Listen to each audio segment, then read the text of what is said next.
Dólar-iene em semana de Banco do Japão. Este vídeo não é nenhuma recomendação de investimento, mas sim a partilha de um breve estudo técnico e fundamental com vista ao nosso lema, que é formar e informar. Ora, trago-vos aqui o gráfico mensal do dólar-iene. É um gráfico secular de muito longo prazo. Daqui este gráfico estende-se até 1992. Posso-vos dizer que se conseguíssemos estender mais este gráfico até 1990, veríamos que este máximo aqui atingido em outubro do ano passado, quando esteve quase em 152, aqui em 151,94, ainda assim não conseguiu ultrapassar nem chegar ao máximo de 1990, onde em abril desse ano chegou aos 160 ienes por dólar. Por aqui vemos que, obviamente, o dólar-iene, ou seja, o iene japonês, está a negociar em mínimos das últimas décadas e, apesar de termos tido aqui alguma recuperação do iene, ou seja, uma queda do dólar-iene destes máximos de perto de 152 ienes por dólar até à volta dos 130, e neste momento estamos aqui à volta dos 136 ienes por dólar, ainda assim estamos a falar de mínimos no iene, máximos do dólar-iene em torno dos últimos 20 anos. Por aqui podemos verificar que, portanto, temos aqui assim ainda uma tendência bastante forte altista. No entanto, parece começar a ficar um pouco cansado este movimento, por assim dizer. Isto tem vindo aqui exatamente pela divergências de políticas monetárias dos bancos centrais norte-americano e japonês, com a política do Banco do Japão extraordinariamente facilitista, mesmo depois de todos os outros, nomeadamente o Fed, subir as suas taxas de juros e tornar-se bastante mais agressivo, o que ainda levou, obviamente, a esta desvalorização do iene e à valorização do dólar face ao iene. Posto isto, vamos aqui assim, entretanto, aliás, podemos ver também ainda por aqui o que é que nós conseguimos aqui fazer uma correlação com exatamente aquilo que acabei de dizer, ou seja, as taxas de juros. Isto que temos aqui assim são as obrigações a 10 anos do dólar. Vamos inverter de forma a termos a rentabilidade, ou seja, as yields, e quando assim o fazemos, o que nós vemos é que a valorização aliás, a subida das yields também corresponde à subida do dólar-iene e vice-versa. Ora, vamos retirar esta correlação e vamos agora baixar um pouco e vamos para o gráfico semanal. Ora, no gráfico semanal, o que nós estamos aqui a ver é isto, estamos a falar de um mínimo aqui assim de 2022, portanto aqui o início do ano de 2022, que teve vamos fazer um zoom aqui no gráfico, e este mínimo de 2022 e o início de 2022 veio dar até aos tais perto de 152 no dólar-iene. Esta é a linha da média móvel simples das 21 semanas, que deu suporte, digamos, que fez de suporte a este movimento, e que, uma vez quebrado, neste momento está inclusive aqui a dar resistência neste momento, a partir da altura em que o preço acabou por quebrar em baixa este mesmo suporte dado pela média móvel das 21 semanas. Como vemos por aqui também que nessa mesma altura o RSI veio abaixo de 50, nunca veio muito abaixo, continuou sempre, digamos, em torno da linha de 50, ou seja, não dando uma grande clareza em termos de tendência do dólar-iene. Isto porque, para todos os efeitos, este movimento em baixo que nós vimos do dólar-iene, ele começou por ser principalmente, aliás, diria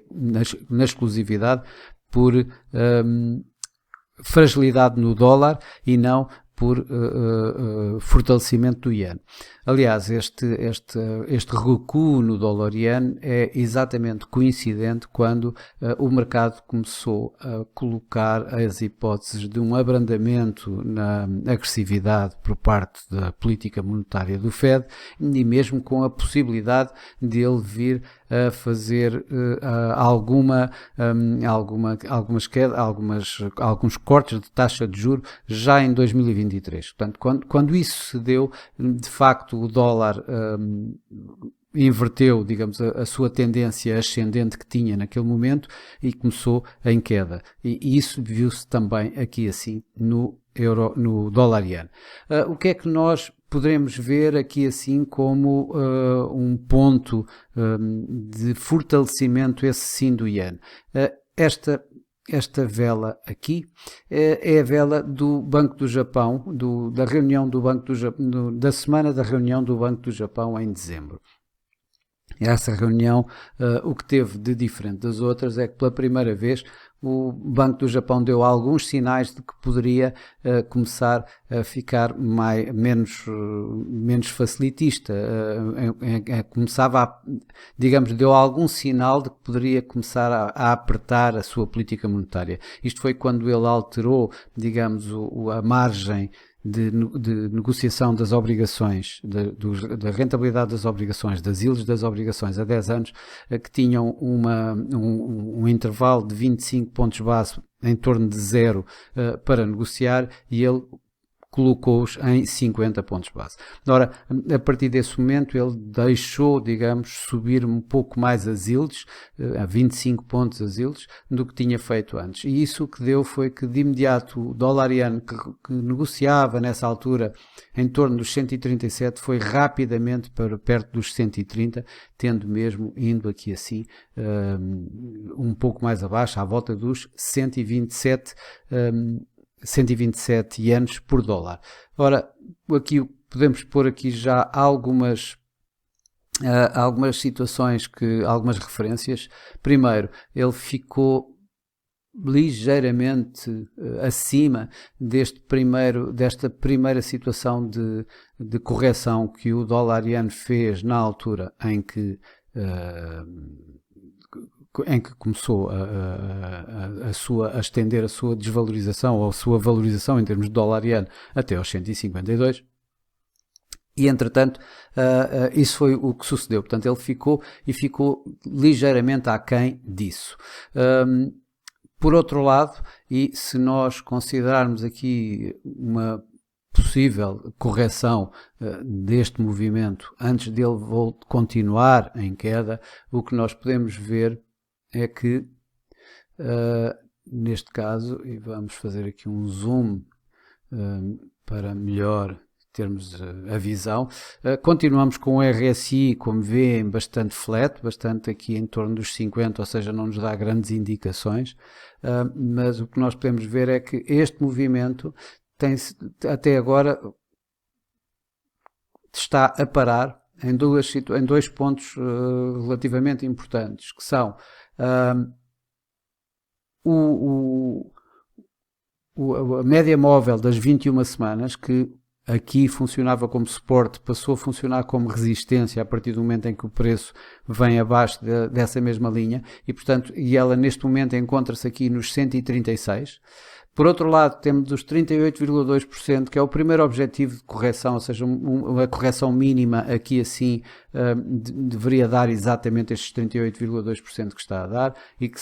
está nos 136,66, nos 136,66, e portanto é exatamente esta área que está aqui assim em questão. Por outro lado, temos também ainda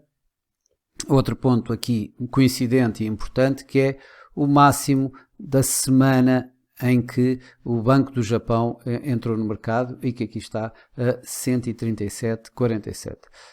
vamos tirar para já este ponto, e o que nós temos aqui assim, portanto, é uma área bastante forte de resistência. Ora, esta resistência a quebrar poderá levar o dólar-iene a uma correção mais ampla. Essa correção mais ampla poderá ir facilmente aqui aos 61,8% Fibonacci,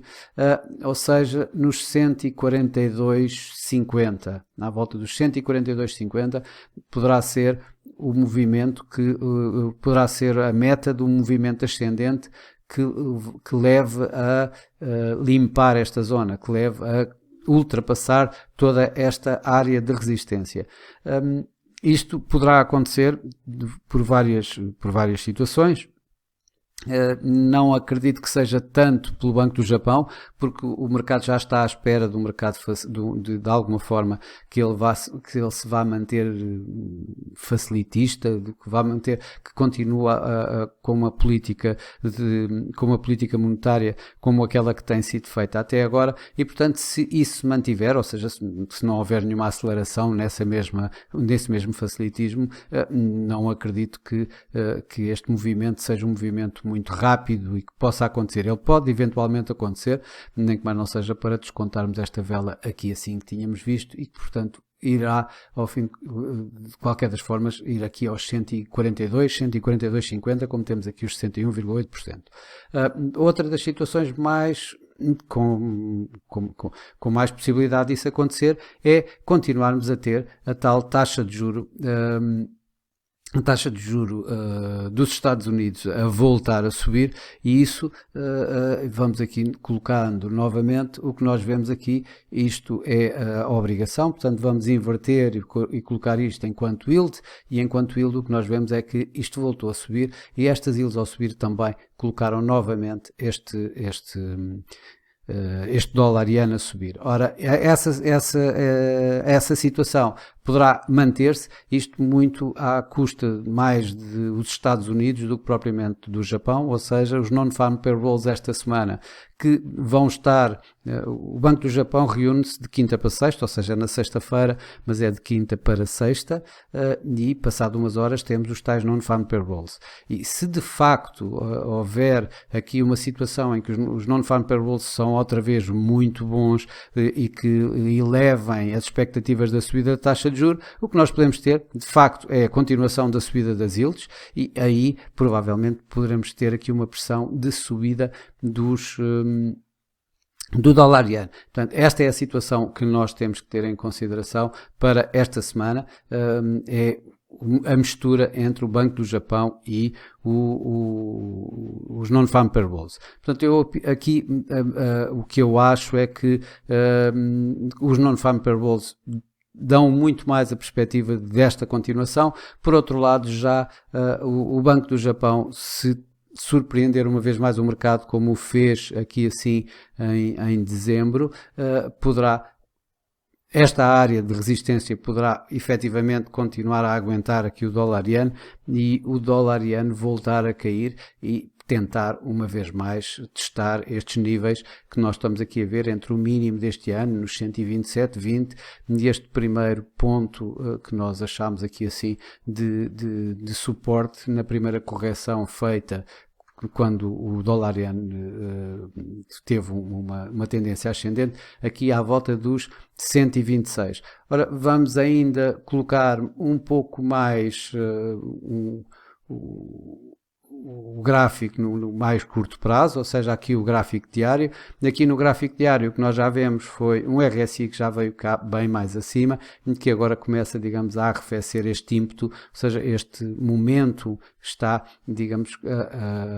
a arrefecer. Aliás, vê-se exatamente por aqui. A média móvel dos 200 dias, aqui temos a média móvel dos 200 dias, que normalmente é uma linha de resistência, suporte bastante consistente, que poderá aguentar o preço, e portanto aqui no mais curto prazo o que nós estamos a ver é a linha dos 21 dias como um suporte de curto prazo, que neste momento está à volta dos 134,71. portanto o preço neste momento está uma figura acima, aproximadamente. A resistência de curto prazo também está aqui nos 200 dias a 137,88 e, portanto, será esta área que o dólar iene poderá continuar aqui assim a negociar, a não ser que alguma coisa de facto possa colocar, surpreender os mercados. Tal como eu digo, surpreende os mercados como um posicionamento mais a dar a indicação de que o Banco do Japão poderá apertar na sua política monetária e, portanto, irá cair este suporte, provavelmente irá cair também o suporte dado pelos 55 dias, a média móvel de 55 dias a 132, para o dólar iene voltar para os tais níveis de 130, onde já negociou este ano. Por outro lado, uma surpresa em que haja, que para mim, a mim me parece mais difícil, uma surpresa em baixo, ou seja, em que o Banco do Japão ainda faça uma política mais facilitista do que a que já tem, isso parece-me difícil, mas por outro lado o que já não parece difícil é que haja uma surpresa maior em alta por parte dos non-farm payrolls, que acabe por levar o dólar a ganhos, que acabe por levar as yields obrigacionistas, como vimos, a ganhos, e nesse caso então o dólar iene irá continuar esta tendência ascendente que tem e provavelmente lá vamos nós voltar a ver os tais 140, 142,50 nos tais 68,1%, 68,2% que nós tínhamos visto ali assim da correção Fibonacci no gráfico semanal.